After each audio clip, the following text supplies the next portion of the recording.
प्रधानमंत्री जन औषधि केंद्र, आप लोगों ने भी सुना होगा कि प्रधानमंत्री जन औषधि केंद्र को खोल करके ठीक-ठाक और बहुत ही अच्छा खासा पैसा कमाया जा सकता है। पूरी जानकारी, क्या योग्यता चाहिए, कौन खोल सकता है, क्या-क्या डॉक्यूमेंट चाहिए आपको, कितना इसमें खर्च आता है, मंथली कितना इनकम आप इससे कमा सकते हैं और इसमें दवाओं के लिए मार्जिन क्या होता है और गवर्नमेंट की तरफ से आपको इसमें सपोर्ट क्या मिलता है।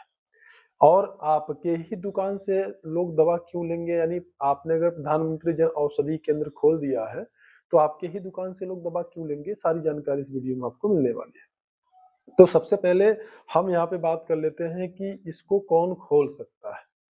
तो आपको हम बता दें कि प्रधानमंत्री जन औषधि जो केंद्र होता है, उसको कोई भी व्यक्ति खोल सकता है, उसके लिए अप्लाई कर सकता है, ऑनलाइन ही अप्लाई होता है। यहाँ पे हम आपको सारा डिटेल देंगे, नेक्स्ट वीडियो में इसको अप्लाई कैसे करते हैं वो सारी जानकारी हम आपको दे देंगे।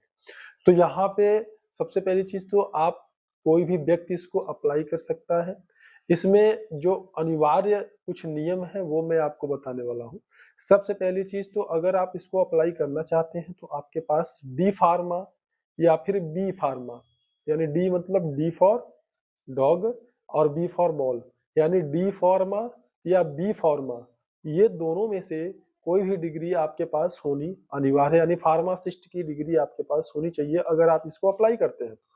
अब अगर आपके पास डी फार्मा या बी फार्मा की डिग्री नहीं है, तो आप ये दुकान कैसे खोलेंगे? अगर ये डिग्री आपके पास नहीं है, तो फिर ऐसी दशा में आपको किसी ऐसे व्यक्ति को अपने यहाँ काम पर रखना पड़ेगा, नियुक्त करना पड़ेगा, जिस व्यक्ति के पास में डी फार्मा या बी फार्मा की डिग्री हो, यानी फार्मासिस्ट की डिग्री हो। अब ऐसी दशा में जब आप इस एप्लीकेशन के लिए मतलब इस अप्लाई करेंगे दुकान के लिए, प्रधानमंत्री जन औषधि केंद्र के लिए जब अप्लाई करेंगे, तो उस समय अप्लाई करते समय वो जो डिग्री धारक होगा, डिग्री होल्डर होगा, उसका भी आप आधार कार्ड, पैन कार्ड और वो डिग्री सर्टिफिकेट वहाँ पे लगाएँगे। इस बात का विशेष ध्यान रखें। यहाँ पे अगर आप जो है किसी दुकान के किसी अगर हॉस्पिटल के पास में अगर यह जो है कि प्रधानमंत्री जन औषधि केंद्र खोलना चाहते हैं, तो ऐसे कंडीशन में भी आपको एक फार्मासिस्ट जो डिग्री होल्डर होगा, वह फार्मासिस्ट डिग्री होल्डर को आपको वहाँ पर भी नियुक्ति के लिए रखना पड़ेगा, काम के लिए रखना पड़ेगा। और ये सरकारी हॉस्पिटल के पास, प्राइवेट हॉस्पिटल के पास, किसी भी मतलब शहर में जहाँ पे कि डिमांडेड जो प्लेस हो, जहाँ पे मतलब पब्लिक प्लेस हो, वहाँ पर भी आप इस दुकान को डाल सकते हैं। तो कुल मिला के इसकी जो अनिवार्यता है, वो अनिवार्यता है कि आपके पास या तो फिर आपके पास डिग्री होनी चाहिए डी फार्मा, बी फार्मा की, या ऐसे डिग्री होल्डर को आप अपने यहाँ नियुक्त करेंगे काम करने के लिए जिसके पास में डी फार्मा या बी फार्मा की डिग्री हो। और दूसरी चीज अगली जो अनिवार्यता है इसके लिए, वो अनिवार्यता यह है कि आपका जो दुकान के लिए जगह हो या फिर आपका जो दुकान हो, वो कम से कम 120 स्क्वायर फीट का उसमें स्थान होना चाहिए, यानी 300 प्लस वैरायटी की जो दवाइयाँ हैं, उन दवाइयों को प्रॉपर वहाँ पे रख-रखाव के लिए व्यवस्था होनी चाहिए। तो ऐसा आपका दुकान होना चाहिए। अगली जो अनिवार्यता है, वो अनिवार्यता है कि आपके पास एक कंप्यूटर होना चाहिए बिलिंग के लिए, क्योंकि इसकी जो भी बिलिंग होगी टोटल ऑनलाइन होगी। टोटल जो बिलिंग करेंगे आप ऑनलाइन करेंगे, और साथ ही साथ आपके पास एक फ्रिज होना चाहिए और एक प्रिंटर होना चाहिए। ये आपके पास अनिवार्य होने चाहिए। अब हम यहाँ पे बात करते हैं आपके पास क्या-क्या डॉक्यूमेंट होना चाहिए अगर आप अप्लाई करना चाहते हैं तो। तो सबसे पहली चीज़ तो आपके पास में आपका आधार कार्ड होना चाहिए, आपका पैन कार्ड होना चाहिए। साथ ही साथ जिस दुकान पे आप खोलते हैं वहाँ का या तो फिर आपका जो भाड़े वाला रेंटल सर्टिफिकेट होता है वो होना चाहिए। अगर आपका स्वयं का है तो आपका जो है उसका ज़मीन का कागज़, डॉक्यूमेंट का या रजिस्ट्रेशन दुकान का जो कराते हैं वो रजिस्ट्रेशन होना चाहिए। साथ में साथ आपके पास जीएसटी भी होनी चाहिए। जीएसटी अति अनिवार्य नहीं है, फिर भी जीएसटी आपके पास अगर रहता है तो वो आपके लिए बेनिफिशियल होता है। मतलब आपको अगर मान लीजिए 2 लोगों ने अप्लाई किया है उसी जगह के लिए, अगर आपके पास जीएसटी है, सामने वाले के पास जीएसटी नहीं है, तो आपका वहाँ पे एप्लीकेशन जो है वो एक्सेप्ट कर लिया जाएगा। तो ऐसी दशा में जीएसटी भी आपके पास होनी चाहिए। और बाकी मैंने बता ही दिया कि आपके पास फ्रिज होना चाहिए, कंप्यूटर होना चाहिए, प्रिंटर होना चाहिए, कंप्यूटर होना चाहिए। बिलिंग के लिए डी फार्मा या बी फार्मा की डिग्री या डी फार्मा या बी फार्मा की डिग्री होल्डर आपके पास होना चाहिए। तो ये सारी चीज़ें आपके पास होनी अति अनिवार्य है, जिसके मतलब ये जो बहुत ही नेसेसरी और इम्पोर्टेंट चीज़ें हैं जो कि मैंने आपको यहाँ पे बताया कि आपको यहाँ पे देखना है इन चीज़ों को। साथ ही साथ इसको जो है इसको अप्लाई जैसे कि कोई ऑर्गेनाइज़ेशन आपका कोई मेडिकल है तो आप अगर इसको खोलना चाहते हैं तो भी खोल सकते हैं। आपका कोई हॉस्पिटल चल रहा है तो भी आप इसको अगर खोलना चाहें, नर्सिंग होम चल रहा है वो भी अगर कोई ट्रस्ट है, कोई चैरिटी आप करते हैं तो भी आप इसको जो है खोल सकते हैं। तो यहाँ पे आप ऐसे समझिए इसको कहीं भी आप खोला जा सकता है। कोई अगर एनजीओ चला रहा है तो ऐसा व्यक्ति भी इसको जो है मतलब खोल सकता है। इसको जब प्रधानमंत्री जन औषधि केंद्र को ऐसे लोग भी खोल सकते हैं, यानी इंडिविजुअल कोई व्यक्ति पर्सनल जो है वो खोल सकता है।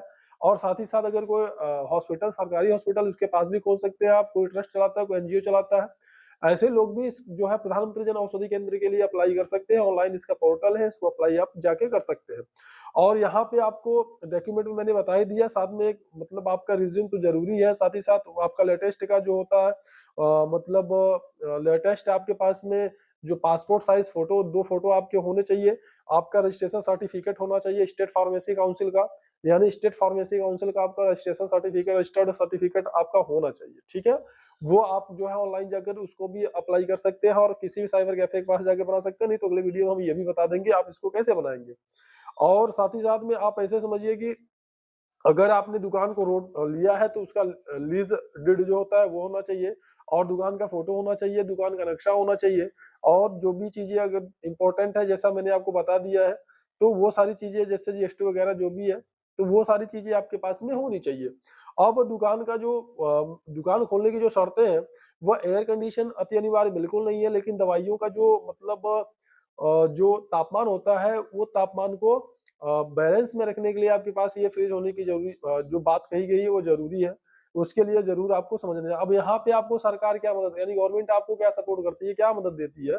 दवाइयों पे लगभग 20% का आपको मार्जिन देती है, मतलब 20% कमीशन आपको दवाओं पे गवर्नमेंट देती है और साथ ही साथ आपका जो शल्य चिकित्सा में यूज़ होते हैं, जो भी मतलब मटेरियल्स या वो कॉटन्स वगैरह जो भी यूज़ होते हैं, उसपे 15% आपको मतलब कमीशन ये सरकार आपको देती है, गवर्नमेंट आपको देती है। और यहाँ पे 5 लाख रुपए तक जो है आपको सरकार जो है वो प्रोत्साहन देती है, 5 लाख तक की मदद इंसेंटिव के रूप में दे सकती है। बिक्री पर अगर दवाइयाँ अच्छी अगर दवाई की बिक्री हो रही है तो उस दशा में आपको जो है 1.5 लाख रुपए तक का इंसेंटिव दे सकती है। अधिकतम 5 लाख रुपए तक का इंसेंटिव यहाँ से आपको प्राप्त हो सकता है। अब यहाँ पे विशेष मैं आपको बता दूँ कि जो चीज़ें मतलब अगर आप महिला हैं या एसटी, एससी हैं जो कि अप्लाई कर रहे हैं अगर ऐसा तो फिर ऐसी स्थिति में 15% का आपको अतिरिक्त अतिरिक्त जो है वह लाभ मिल जाता है। अगर आप एसटी-एससी हैं, अगर आप महिला हैं, तो लगभग 15% का आपको अतिरिक्त लाभ यहाँ पर गवर्नमेंट की तरफ से आपको प्राप्त हो जाता है।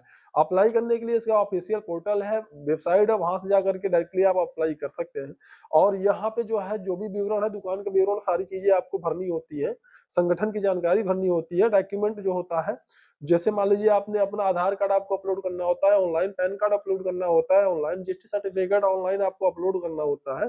अब ना जो भी पासपोर्ट साइज़ फ़ोटो वगैरह स्टेट फार्मेसी का जो सर्टिफ़िकेट होता है, रजिस्ट्रेशन सर्टिफ़िकेट, वो सारी चीज़ें जो होती हैं, वो ऑनलाइन जब आप इसको अपलोड करते हैं, तो ये सारे के सारे डॉक्यूमेंट जो होता है, यहाँ पे पीडीएफ में ही जो आप वेबसाइट में पीडीएफ में ही जो एक्सेप्ट करता है, तो आपको सारे के पीडीएफ आपके पास होने चाहिए।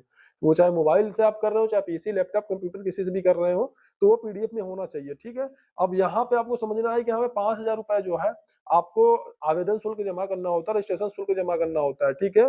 तो ये जो 5,000 रुपए आपको आवेदन शुल्क या रजिस्ट्रेशन शुल्क जमा करना होता है, ये सबको जमा करना होता है, पर यहाँ पे अगर आपने मतलब आप अगर एसटी-एससी हैं या फिर अगर आप एक महिला हैं या दिव्यांग हैं, तो ऐसी दशा में आपको जो ये 5,000 रुपए रजिस्ट्रेशन का देना होता है, वह 5,000 रुपए आपका छूट हो जाता है, नल हो जाता है, ठीक है? तो उसके बाद जब आप ये मतलब कंप्लीट प्रोसेस जब आप कर देते हैं, तो फिर वहाँ से उनके तरफ से एक अधिकारी आता है और वो फिर वहाँ पे आपके यहाँ आकर सर्वे करता है, जाँच-पड़ताल करता है और जाँच-पड़ताल करने के बाद में फिर आपको जब एग्रीमेंट मिल जाती है, मंजूरी मिल जाती है, एग्रीमेंट हो जाता है और उसके बाद में आपके पास पहला स्टॉक भेज दिया जाता है, दुकान जो है वो खुल सकती है और बिक्री आप स्टार्ट कर सकते हैं। अब यहाँ पे बात कर लें कुल आपका जो खर्च है वो कितना आ सकता है, फर्नीचर रैक वगैरह, कंप्यूटर, प्रिंटर वगैरह, इन्वर्टर और बैटरी, फ्रीज, दुकान किराया वगैरह सब लेकर के लगभग आपका मान के चलिए पहले ऑर्डर पे 1 से 2 लाख मतलब कुल मिला के अगर आपका खर्च अगर देखा जाए तो 1.5 लाख रुपए करीब में आपका पूरा खर्च 1.5 से 3 लाख रुपए मतलब जितना अच्छा से अच्छा आप वहाँ पे अपना मेंटेन कर पाइए। तो जो अनिवार्यता थी वो मैंने आपको बता ही दिया है। अब यहाँ पे जो आप इसको खोल सकते हैं, कहाँ पे मतलब खोल सकते हैं, मैं आपको बता दूं, जहां पे कि बेहतर आपको लाभ मिले। तो पहली चीज तो किसी हॉस्पिटल के पास अगर खोलते हैं तो सबसे बेस्ट होगा, मेडिकल कॉलेज के पास भी अगर खोलते हैं तो भी बेस्ट है, या फिर अगर भीड़ भाड़ वाली अगर जगह है वहां पे अगर आप इसको खोलते हैं तो भी ये आपके लिए बेस्ट है। ये सारी चीजें मतलब ये जो स्थान है, ऐसे स्थान पे अगर इसको आप खोलते हैं तो ये आपके लिए सबसे बेस्ट होगा। यहाँ पे आपका आपकी जो मेडिसिन का सेल आउट है ना वो सबसे बेस्ट होता है। ऐसे जगह पे ठीक ठाक आपको जो है मतलब आपका बिजनेस हो जाता है। तो यहाँ पे जो सरकारी रेट होता है दवाई, अब मैंने एक बात आपसे स्टार्ट में बोला था प्रारंभ में कि आप ही के दुकान से कोई क्यों दवा खरीदेगा, मोस्ट इंपॉर्टेंट क्वेश्चन।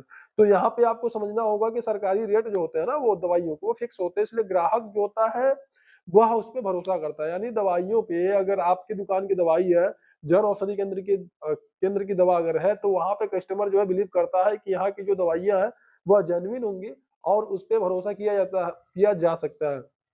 जैसे कि आजकल बहुत तमाम जो है दवाइयां हैं, नकली दवाइयां भी और डबिंग दवाइयां भी मिलती है मार्केट में, तो वो चीजें यहाँ पे जन औषधि केंद्र में संभव नहीं है। तो इसलिए जो कस्टमर होता है ना वो थोड़ा वहां पे जल्दी जो है भरोसा कर लेता है, वहां पे जल्दी विश्वास कर लेता है।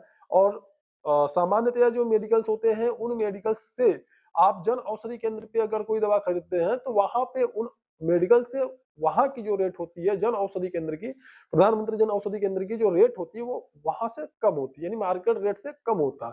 तो ऐसी जो चीजें हैं, बहुत सारी फैसिलिटी होती हैं जो कि आपको यहाँ पे जन औषधि केंद्र अगर आप खोलते हैं तो आपको लाभ मिलता है। तो जानकारी आपको कैसी लगी कमेंट बॉक्स में जरूर बताएं। अगर जानकारी अच्छी लगी तो वीडियो को लाइक जरूर करें और चैनल में पहली बार है तो इसको सब्सक्राइब करिएगा। आपको अप्लाई कैसे करते हैं ऑनलाइन, इन सारे जो है इसका प्रोसेस जो है वो मैं अगले वीडियो में आपको बताऊंगा नेक्स्ट पार्ट में। इस वीडियो में सिर्फ इतना ही, मिलते हैं नेक्स्ट वीडियो में, तब तक के लिए नमस्कार।